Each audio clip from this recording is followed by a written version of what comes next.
In the center of the galaxy, there is a large space station made of crystal and steel, and it floats above a blue giant star that never sets. And inside this glowing station, the Galactic Safety Council gathers once again to talk about a very serious problem that has returned like a shadow from the past. And the problem has only one name, and that name is humans. High Commander Trovic sits at the head of the round table, his eyes glowing yellow, his horns polished and sharp, and he bangs the staff on the floor 3 times to begin the meeting.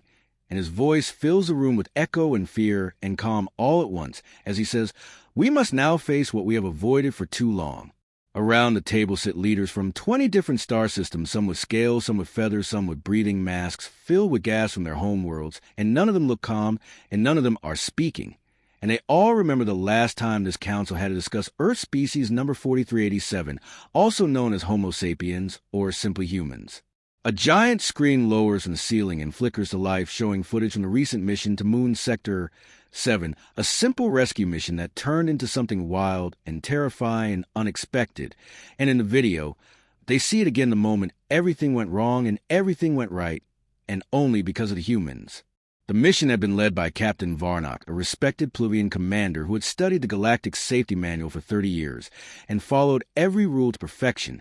And he had landed on the damaged space station with his team, and they were ready to begin rescue protocol step by step, clean and careful and safe. But before he could issue the first command, the human team had already gone inside through a broken window vent using rope and a small explosion to get through, and the camera footage shows it all, the fire, the smoke, the screams. And then the humans laughing as they pull survivors out from the rubble, using chairs as stretchers and jackets as shields, and one of them even wraps a burning pipe with snack foil to stop a meltdown, and somehow it works. Commander Trelwood pauses the footage and looks around the room, and everyone is silent. And then he says this is not the first time. It will not be the last, and you all know it, and you all fear it, because every time humans get involved, the rules break, the plans fail, the outcomes change, and somehow everything still works, but not in the way we expect, and not in the way we want. Ambassador Greel from the Cloudborn speaks next, and her voice sounds like wind through leaves. And she says the humans do not follow the manual. They create their own rules in the middle of the mission, and then throw those rules away 5 seconds later, and it is chaos every single time. Another leader speaks, General Zilth of the Iron Moons, and he says, "One time I saw a human fix an engine using a sandwich, a piece of string, and a chewing gum, and the ship flew for 3 more hours until we reached home, and I still do not understand how." The council laughs quietly and uneasily, because they all have stories like this. They all have seen or heard or survived some mission that went sideways because of human decisions, and yet somehow ended with everyone alive, and the goal complete, and the safety manual untouched and unread. Commander Trelwick raises his hand and says we have come to the same point again. As before, we must now decide how to update the Galactic Safety Manual. Do we continue pretending humans are just another species? Or do we finally admit that they are something else, something different, something we cannot explain with laws and protocols and simulations? The room stays quiet for a long moment, and then a small old alien from the shadows steps forward, and he is the oldest among them. His name is Elderbryn, and he speaks softly but clearly, and he says, "I have read every version of the manual from the first to the latest, and I tell you now, there is no way to make humans fit inside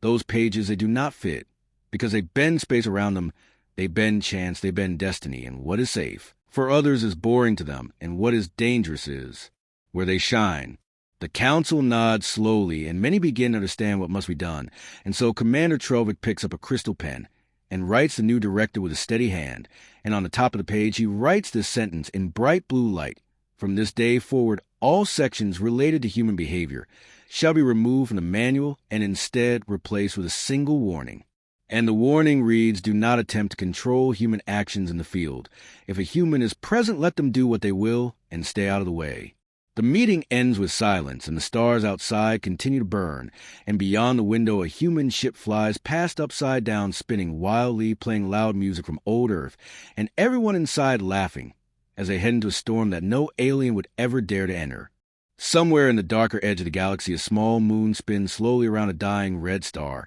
and beneath its frozen surface is a research base owned by the Zircon Union, where scientists have been working in secret for nearly 20 cycles trying to grow life that can survive in pure vacuum. And today, they finally succeed, and that is exactly when everything begins to go wrong. The experiment was supposed to be simple and clean, and contained inside a chamber made of 6 layers of gravity glass and vacuum-sealed steel. And the organism they created was just a small moving blob with bright green veins and no clear shape. And yet within 5 seconds of being born, it learned how to move, how to grow, how to copy the shape of the scientists, and worse, how to slip through the tiniest cracks in a room. Emergency alarms began to scream as cold mist poured into the halls, and the lights flickered, and the blob began spreading across the base, copying faces and voices,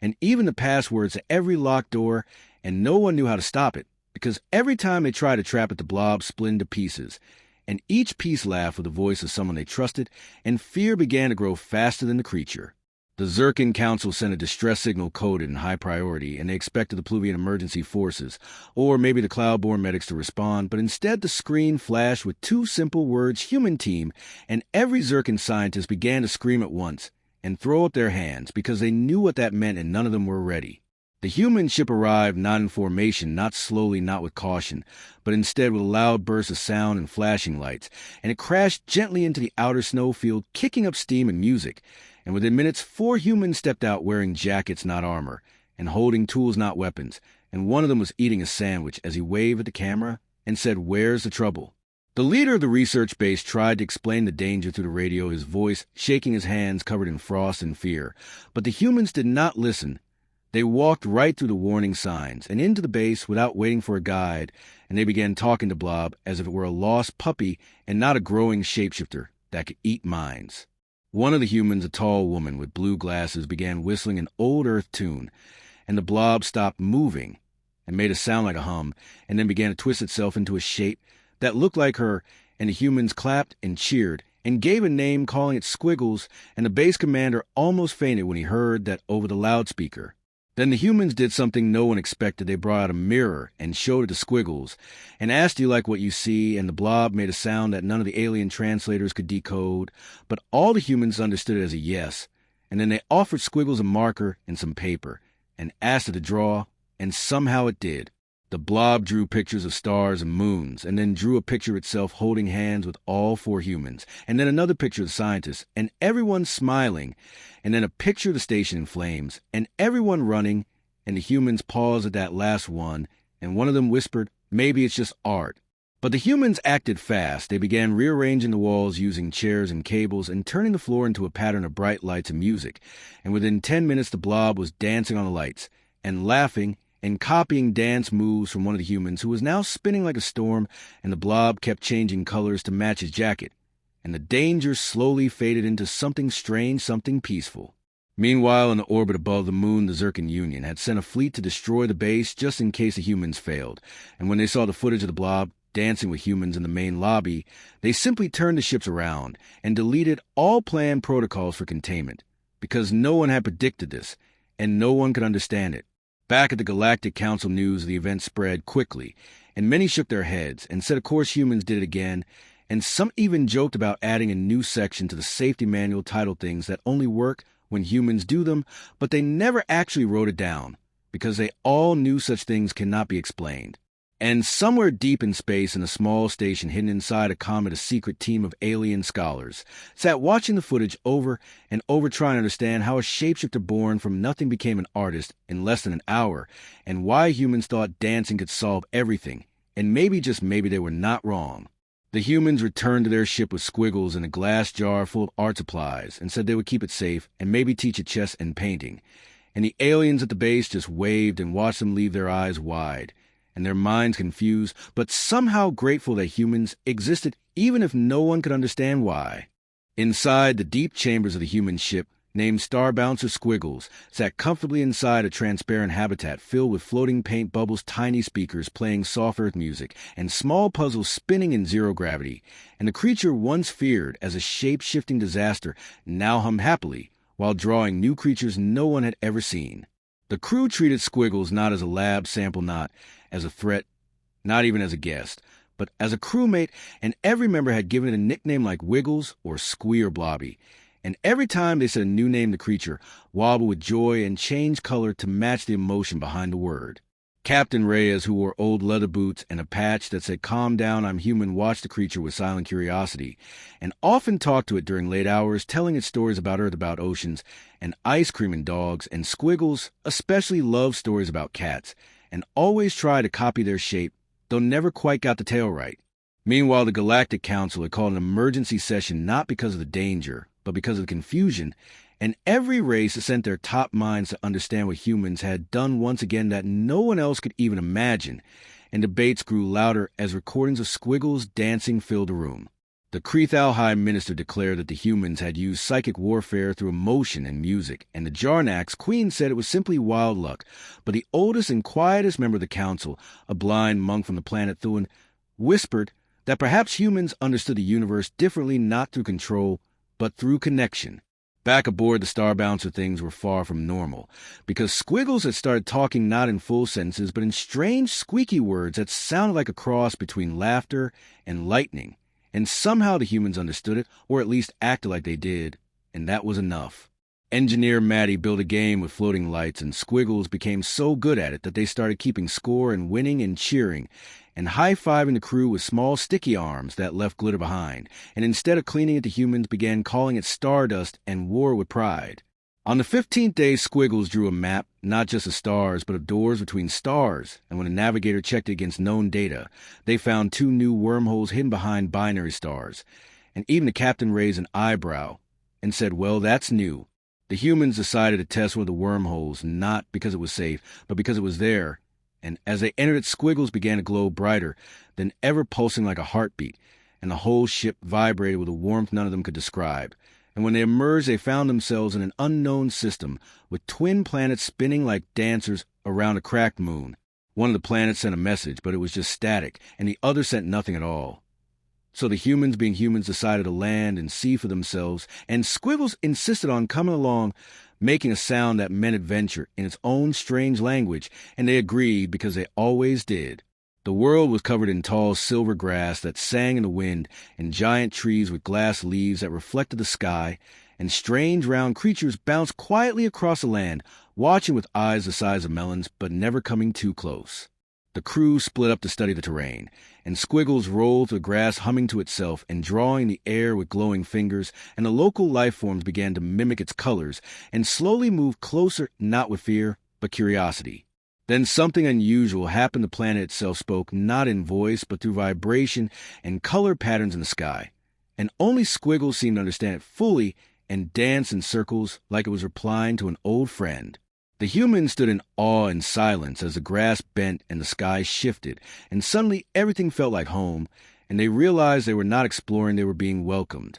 Later back on the ship, Captain Reyes logged a report that simply said first contact successful thanks to Blob, and recommended adding Squiggles to the official crew roster, and in the notes section wrote, "Still cannot believe this thing was once considered dangerous." Back at the Galactic Council, word spread that the humans had made peace with a silent planet in less than a day, and when asked how they did it, their ambassador simply said, "We just listened and brought snacks," and no one could argue with that. Some races laughed, others shook their heads, but one by one, they began quietly removing sections from their safety manuals that warned about humans, because clearly no rulebook could explain what these creatures did or how they kept doing it. And somewhere far across the stars, a small, shape-shifting blob with glittery hands sat watching a cat video while wearing a tiny paper crown made by its human family and humming a song I heard once in a frozen moon base now forgotten by all but the crew, who turned fear into friendship one impossible step at a time. It was quiet aboard the Star Bouncer, and that was rare, because the humans usually fill the halls with music, laughter, or random arguments about pizza toppings, and today the silence felt too loud even for space. The crew had just returned from the Silver Grass planet and were now orbiting a blue gas giant, studying the strange energy readings from one of its moons, and Captain Reyes sat in the command chair sipping synthetic coffee while staring at the endless blue swirl outside the window. Squiggles floated near the observation glass, drawing shapes with its glowing fingers and occasionally making small chirping sounds that no one understood, but everyone liked to hear. Below on the surface of the moon, an ancient structure pulsed with energy, and the scans showed strange patterns that looked like words or warnings, or maybe both, and the science team was still arguing over the meaning when the ship suddenly shook. The lights flickered and alarms blared, and in the control room, every screen went red as a dark shadow appeared behind the gas giant, something huge, something alive, something older than anything they had ever encountered. The crew rushed to their stations trying to make sense of the readings, and the navigator gasped as the sensors revealed a creature longer than 10 ships put together, its body made of shifting smoke and starlight, and glowing eyes that seemed to stare straight into the soul. Weapons were useless, shields were barely holding, and the creature began sending signals through the radio waves that scrambled every device aboard, and even made some crew members collapse, holding their heads from the strange pressure in their minds. Squiggles floated motionless in the middle of the hallway, its body slowly shifting into sharp patterns, as if remembering something ancient, and then without warning it let out a burst of light that flowed through the entire ship, calming the screaming alarms and stabilizing the failing systems. Captain Reyes shouted for reports, but no one had answers, and then Squiggles moved to the bridge and extended a part of itself to the main console, and the ship responded, as if recognizing a captain of its own. The creature outside began moving toward them, its mouth a black hole of energy, and its tendrils glowing like dying suns, but before it could reach them, Squiggles pulsed again, and this time the energy was different, deeper, stronger, and filled with something the humans could only describe as memory. A projection appeared on the main screen, showing Squiggles on another world long ago surrounded by creatures like itself, but running, hiding, screaming, as the same cosmic monster tore through their home, without reason or mercy. The crew watched in silence as Squiggles shared its past, the pain, the loss, the fear, and finally the escape, and they realized this blob, this cheerful, playful being, had once faced horrors no human could understand, and had still chosen kindness. The cosmic creature paused, as if recognizing the energy signature from long ago, and it let out a sound like 1,000 thunderstorms echoing through space, and Squiggles responded with a single long pulse of color that shifted from blue to gold to silver and back to blue again. For a moment nothing moved, and then the creature slowly began to retreat, its eyes dimming,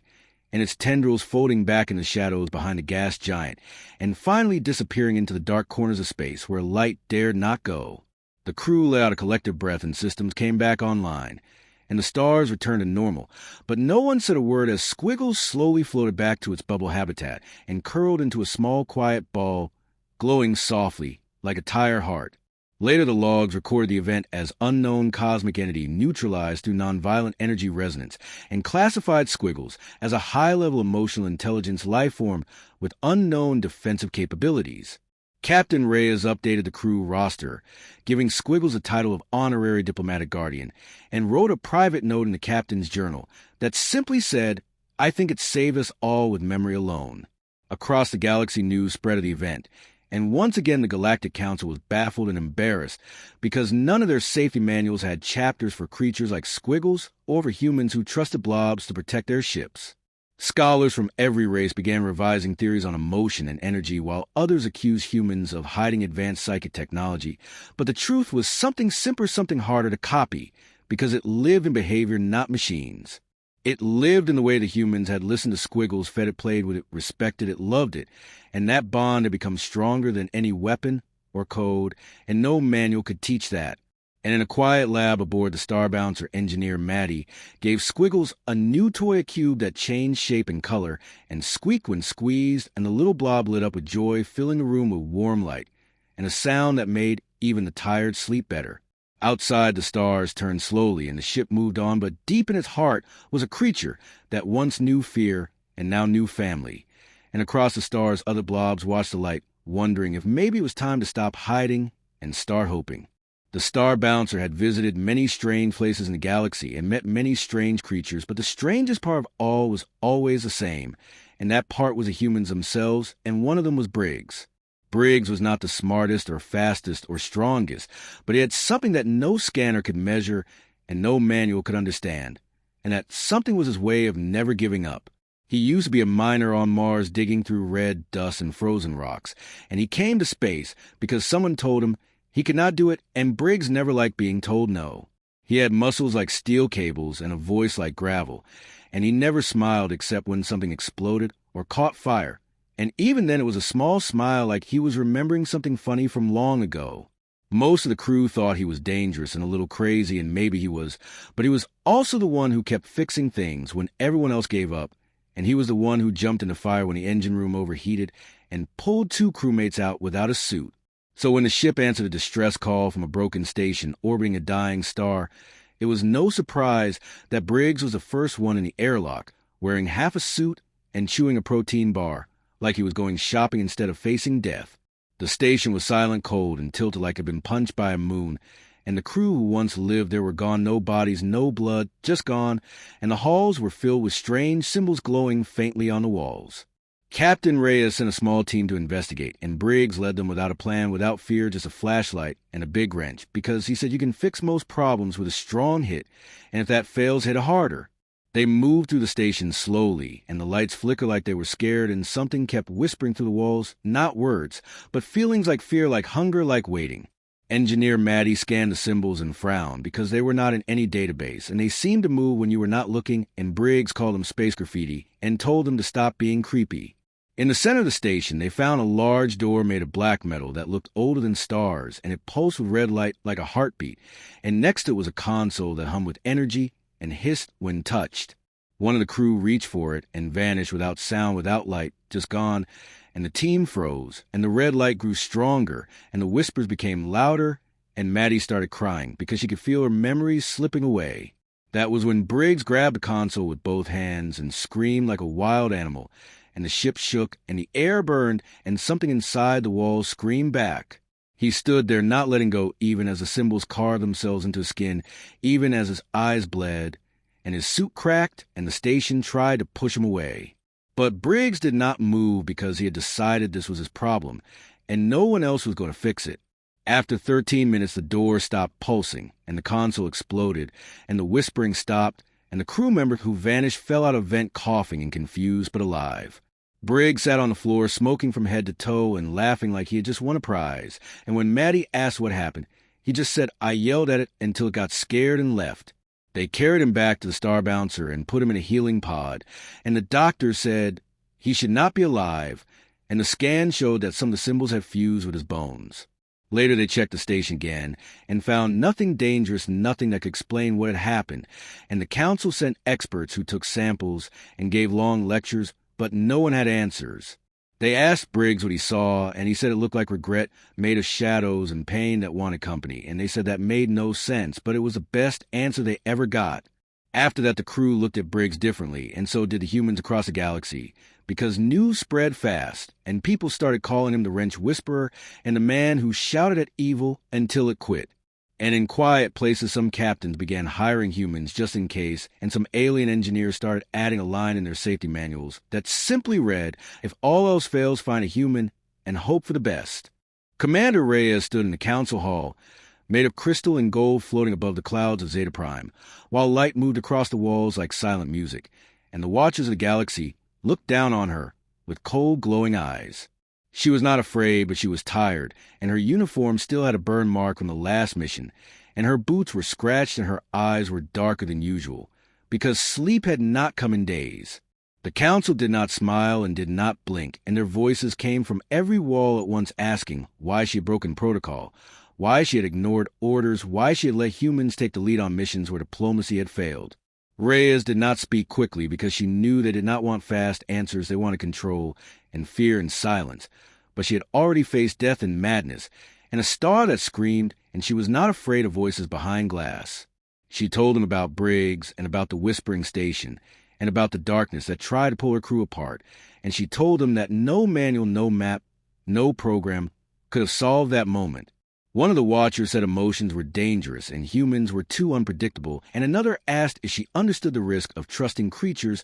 who laugh and fire and ran toward danger without planning. Reyes said yes, she did, and that was the point. She said when machines fail, when logic ends, when the unknown reaches out with claws made of time and shadow, it is not calculation that saves lives. It is the wild, impossible spirit of a human who says not today. The hall grew silent, and the watchers did not speak, and time felt like it was holding its breath, and Reyes stood, without blinking, as stars turned slowly outside the tall, clear windows. She thought of her crew of Maddie, with her quiet courage of Briggs, with his broken smile of the others who had stood beside her in darkness, without hope, and she knew she had no regrets. Then a door opened in the floor, and a figure rose from the center wearing the robes of an old admiral, and he was human, and his face was lined with years and war and sorrow and victory, and his eyes held fire. He said he'd been watching, and he remembered when the first humans arrived at the edge of known space in ships made of scrap and hope and rage, and he remembered the fear they caused and the change they brought. He said the Council had always feared what could not be controlled, and humans had never followed the script and never fit the mold and never stayed quiet, and that was their greatest danger and their greatest gift. The Watchers whispered without sound, and their light dimmed, and the Admiral turned to Reyes and said she was not wrong, but she was not safe either, and her path would not be easy, and her choices would be watched. Reyes nodded once and said that was fine, because safety was never the goal, only survival and truth, and the crew she led were still breathing and still free, and that was all that mattered. The Council gave no clear answer, but the hall opened, and the wind of Zeta Prime filled her lungs, and she walked out under a sky of 1,000 colors, and knew she would fly again. Back on the Star Bouncer, her crew waited, and when they saw her, they did not ask what happened, they just handed her a mug of hot liquid that smelled like earth and stars, and someone played old music from home. Briggs was fixing a vent with too much noise, and Maddie was arguing with a robot that kept quoting rules, and somewhere in the back someone had painted a mural of the ship flying through a sea of fire with the words, "We do not skip pages." Rhea sat in her chair and looked at the stars and knew that the next mission would be worse, and the next enemy stranger, and the next choice harder, but she also knew that she had the one thing manuals could never give. She had a crew that would go anywhere with her, even into the dark, even when the light failed, even when the whole galaxy turned away, and that was worth more than all the perfect plans in the universe. In the records of the Council, the incident was marked as resolved, and the human threat level was raised by 1 level, and a new file was added to the secret database titled Human, Anomalies Not Yet Understood. And deep in the heart of the star station where silence lived, a machine flickered back to life and whispered a single word in a language that had not been spoken in 10,000 years, and that word was remember. The air inside the Star Bouncer grew heavy as the crew entered the Vesper, filled a place so old even the stars refused to shine, and space around them felt thick like a sea made of oil and glass. Commander Reyes stared at the black void outside the window, knowing something was wrong, because even the most silent parts of space still whispered, and this place held nothing, not even the echo of light. Briggs leaned over the console and said the navigation system had stopped working, and the maps had erased themselves, and the ship did not know where it was anymore. Maddie checked the life support and said it was stable, but too stable, like someone was keeping it perfect without touching it, and that kind of perfection made her stomach turn. The crew felt watched, but no alarms rang and no cameras showed anything, and the ship moved forward slowly, like it was being pulled by something ancient and unseen. Then the lights dimmed, not from damage, not from energy loss, but like the shadows themselves had taken a deep breath and wanted to speak. In the control room, Reyes found an old file hidden under layers of code, an encryption of protocol, never finished, a warning never sent. It was marked Human Exception, and the description was incomplete with fragments of strange data, reports about humans surviving places that erased other species, and laughter recorded in locations where no life should exist. The protocol was written by an unknown author, and the final sentence blinked on screen again and again until Reyes read it out loud, and the words filled the air like a key turning in a door. It said, "Do not explain them, do not teach them, do not expect them to follow. They do not break the rules, because they do not know the rules exist." As soon as she finished reading, the stars returned, but they were wrong in shape, wrong in color, wrong in memory, and every crew member remembered a different sky from the one outside. Briggs swore the constellation looked like a map from his dreams. Maddie whispered she had seen one star for her childhood that no telescope had ever found, and the others began to speak to each voice filled with quiet fear. Reyes ordered silence and listened, and then she heard a sound like a heart made of stone, a pulse like the beat of a world waking from sleep. The ship shook and systems glitched, and the name of the ship changed on every screen, and every version of the name was different in every language known and unknown. Then something appeared outside, not a ship, not a creature, not a planet, but something between all three, something that shimmered with purpose and hunger and memory. It sent no signal, no greeting, only a vibration that entered the crew's minds and showed them visions of every world that had ever tried to control chaos and failed. It showed them the ruins of empires built on order, and the bones of civilizations that feared emotion, and the wreckage of machines that tried to erase the human spark. Reyes stepped forward and thought of every mission, every sacrifice, every insane act that had saved him again and again, and she reached for the manual and closed it slowly without speaking. The ship stopped shaking, the light returned, and the vision ended, and the being outside did not vanish. It faded like a story at its end, or a memory finally accepted. The star bouncer moved again, not because it was pushed or pulled, but because it chose to, because the crew had remembered who they were, and that was stronger than any code. Back in the mess hall, the crew sat in silence, not because they were afraid, but because they had no words for what they had seen,